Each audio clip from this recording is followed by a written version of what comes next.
Pakistani player Babar Azam, তিনি মাঠের মধ্যে না খেলতে পারলেও তার বাবা কিন্তু মাঠের বাইরে ভালোই খেলেন।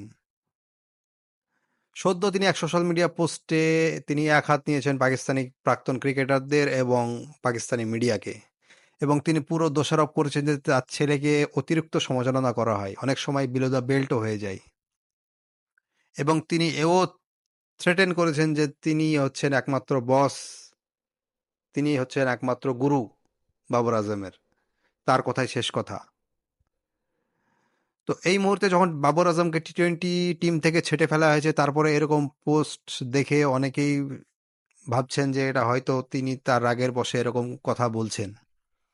কিন্তু this is not the first one, এর আগেও তিনি এরকম মাঝে মধ্যে এরকম পোস্ট করতে থাকেন। এবং তিনি এও বলেছেন যে সামনে যদি ন্যাশনাল টি-20 এবং ঘরোয়া ক্রিকেট লিগে, টি-20 লিগে যদি বাবর আজম ভালো পারফরমেন্স দেয়, তাহলে আবার সে টি-20 টিমে ব্যাক পাবে পাকিস্তানি জাতীয় দলে।